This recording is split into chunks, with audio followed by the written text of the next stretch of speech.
Hope you're enjoying the end of your summer, everyone. Today for this episode of Strange Gaming, I'd like to look at a classic creepypasta posted on the X Paranormal board in 4chan back in 2012, called XoRax. You might remember this one, so enjoy. My parents were the first to fall violently ill from the sickness we now know as XoRax. I can vividly recall my father lying on his own bed while his muscles spasmed and he choked on his own vomit. I stood to his side, frozen in place and refusing to leave as I held back sobs, his pupil dilating until his entire eye was like an inky blackness. He tried to speak, turning his head towards me, but opening his mouth only brought forth another torrent of vomit. I remember saying something, but that detail is lost on me now. I remember staring into his glazed eyes as he shuddered, becoming less pronounced, and he was suddenly very still. I let out a wail and ran into my room, unprepared and unwilling to face the truth. My mother was the first to pass, then my older brother who had just turned 17, and finally, my father. I had not considered that I could have caught the disease myself. If it were in fact contagious, I just thought myself lucky, though tragically lucky at that. I fell asleep in the corner, huddled in the blanket that previously kept my mother warm. Her perfume made the putrid aroma somewhat tolerable, perhaps just enough so I can drift off. I remember a persistent banging next, a series of muffled inquiries from the opposite side of my locked door. They were shouting for survivors, looking fervently for anyone who was still alive, despite the breakout. I rushed to the door and unlocked it to face what I would come to identify as the day crew. Their faces were obscured by large gas masks fitted with some sort of capsule on either side of their cheeks. Their breathing was slow and monitored. Their voices was nearly impossible to hear over their mechanical wheezing. They were covered from head to toe in black regulation hazmat material with orange text reading "Day Crew" on their backs. They ordered me out into the main hall, where I managed to catch sight of 14 other children around my age being told directions and filed into a lineup. Once the entire group had been examined, we began to trek out into our streets, which was a vision of chaos and destruction. We had heard the noises of looting and desperation from our homes, but we hadn't ventured off into the outside world for weeks for fear of catching the sickness ourselves.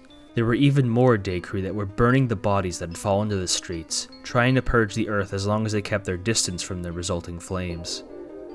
We were silently ushered into the back of a large truck that took us to the south, away from the cities and suburbs and into the dense growth of the forest. When the van came to a screeching halt, the doors swung open to reveal more day crew, who ushered us into our forest clearing.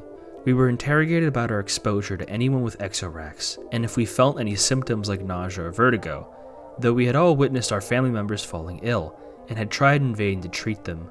We were all perfectly fine in any physical sense. The day crew initially told us they were perplexed about our immunity to the sickness, as anyone who had come into contact with it had sure to fall ill just hours later. So it was a shock to see that some of us had been living this nightmare for weeks on end. As they administered more tests and asked more questions, however, we were told that the immunity was tied with a hormone cell that the disease was using to compromise the immune system, and since we were all too young to have properly developed it, the disease wasn't able to make us fall ill. We were told that the day crew wanted to study us, that we would live under the cover of the forest in quarantine. They would hope to extract a cure from our group that would be used to heal the world and rid of the XoRax disease. They tried their best to sound positive in light of the situation, but it was obvious that they were doubtful of their efforts, and that there was no guarantee for any of the tests to follow through. Still, they kept the mood optimistic and promised us that we could save countless lives with our efforts. They built a secluded village in the woods, providing us each with a makeshift house carved into a tree trunk around the area. I was led into a simple tree house that had a single bed on the far end and a table in the middle. We were told that the first thing next morning we were going to have our blood taken, so we weren't allowed to eat anything until then. I was fine with that. I hadn't been hungry for days. The image of my mother, father, and brother crowded my thoughts instead. I didn't get much sleep. The forest was chirping with crickets, and the muffled bickering of the night crew kept me up into the early hours. We were woken the next day and filed into a single lineup to have blood drawn. While the needles were prepared for us, we were told that we would have to receive a vaccination that would prevent us from going through puberty to preserve the hormones that might lead to a cure. It was never elaborated at the time that we would never be able to grow up or have children. but it was unlikely to live beyond the first few hours of infection, never mind the next few years, so our adulthood was seen as a necessary sacrifice. This continued for a few weeks. We would continue to receive vaccinations and assured that a cure would soon arise, but times were getting desperate. I took to listening in on the muffled conversations of the night crew during the night. It became easier to make out when they were saying over times as they sat beneath my bedroom window next to a crackling fire. I discovered that our encampment was one of the many in the surrounding area, and that they had deducted that XoRax originally came from the sea to the west. They passed around horror stories of the people that lived by the shore that were hit the most, that they had gone completely pale and that they began to sprout growths off their elbows, hips, and their toes. They had to be kept constantly hydrated or else their skin would begin to flake and peel. Their pupils had dilated and the entire eye was colored black. At this bit I thought back to my father, sitting on the couch and writhing in pain. There was food in the mountains, one assured another. They were gathering it in droves, perhaps to keep it from spoiling. Another spoke up, revealing that they had managed to find expecting women who weren't exposed to XoRax, and that they were being kept in the mountains to birth their young far away from the sickness. The topic came back to the present situation, and they began to discuss our encampment, that our results, while promising, weren't being worked on fast enough. There were accusations claimed and fingers pointed, but at last they settled on keeping their mood positive, that something would come along and eventually, that we just needed some more time. Discussions drifted back to the horror stories of the West Coast, which clearly sparked sick interest in the group as they talked of the corpses that had been found along the waters and drifted ashore, each with deep black eyes. I rolled over in my bed, unable to listen to any more of the stories without images of my own family. Staring up towards the ceiling, praying that we would manage to find a cure soon and that I wouldn't have to hear about the people in the West anymore. It had been nearly a month of testing when something went wrong. A few short hours after our latest vaccination, several kids complaining of distorted visions. They could see the trailing lights in the air, making their way across the plains. While their faces were covered with their masks, I could sense the worry that played out across their faces. We were told that they were just visual hallucinations and that they would subdue in a few hours. When I awoke the next day and glimpsed outside, I too could see the traveling lights drifting through the air. They forbid anyone to discuss the lights any further, though it was clear that everyone could see them. As we lined up to have our blood drawn, one of the day crew became terribly ill and began to vomit through his gas mask. In a frenzied panic, we were ordered back into our homes as they led the sick member away into the woods. We were told to come out and organize ourselves in a line for decontamination. After covering everyone with a chalk-like substance, they began to scrub it away with some foul-smelling liquid until they assumed that we were safe to deal with once more.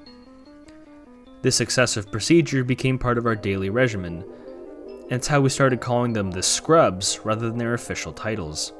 We were disillusioned, and it was obvious that they were as well. The visual hallucinations began to worsen, even though we had stopped taking vaccinations long ago. Some kids began to befriend imaginary creatures in the air, speaking into the trails of light. I was horrified that I started losing my sanity as well. I didn't want to eavesdrop in the discussion over the fire at night, which had gradually worsened with each passing week. With a trailing desperation in their voices, the night crew began to exchange information about the other areas. The food in the mountain had become contaminated, and rumors began to surface that all the births had resulted in defects, with each child being well over a healthy birth weight and their eyes far apart. They would likely succumb to the disease and perish as well, it was decided. The cure that had been tested on the XoRax-ridden patients hadn't shown any signs of preventing the sickness, but rather had simply slowed the progress of the sickness so that it claimed lives in days rather than hours. While this was a good bit of news, they focused on how little was accomplished over such a large span of time, and how anyone with the sickness shouldn't be kept stringing along, but rather destroyed so that they couldn't contaminate anyone else. There was a coldness in their voice. I rolled over to my bed to watch the lights play across my vision, dancing across my eyes until I fell asleep. The scrubs were gone the next day, leaving us behind as their failed experiment. The other children seemed unaware of this and decided to continue befriending imaginary creatures. In a depression, I sulked off to bed, only to suffer a violent burst of spasms and shivering in the process. I drifted in and out of sleep that night, having one recurring nightmare after another. When I awoke, I heard something pass through my doorway, something that couldn't possibly be there. Rolling over, I reluctantly looked up into the air to watch a trailing ball of light float around my house before descending towards my bed. "Hello, Link, wake up. The great Deku Tree has summoned you. So that was XoRax. It's something of an infamous creepypasta for its shocking twist that it was in fact supposed to play out The Legend of Zelda Ocarina of Time specifically, because that's the opening of Ocarina. You play as Link where he's awoken by what's-her-face, the fairy, as he goes to the great Deku Tree. It was sort of controversial because it was played extremely straight, just as a regular virus creepypasta, talking about how the world's being contaminated, and a lot of the effects, such as the black irises and the eyes far wide apart, are recontextualized with the Zelda twist. You know, the people in the mountains with the wide eyes and being very large are the Gorons, and the black-eyed people, like the protagonist's father, are I believe they're the Zora. And the protagonist and their group of children is the progenitors of the Kokiri Forest, though I have to ask, how many, what in the game would also be recontextualized if these are supposed to be hallucinations? Unless the kids do discover magic in some way, how would that explain, the creation of the world from the goddesses? How would that explain the Triforce and all the magic Link obtains? It sort of falls apart when you kind of question it, but the last sentence just hits you so hard out of nowhere if you weren't expecting it that it's earned its place as a definite creepypasta classic. People already knew this video is very, very late, 11 years late to the party, but it's a real classic of mine. It's a favorite, so I definitely had to read it for a classic creepypasta. But what did you guys think? I'm always interested to hear people's opinions on it. You know, gaming creepypastas, they're my favorite personally, but I know a lot of people really don't like them. But I feel like opinions have softened somewhat, so let me know how you felt about it in the comment section below. And until the next video, have a lovely rest of your day.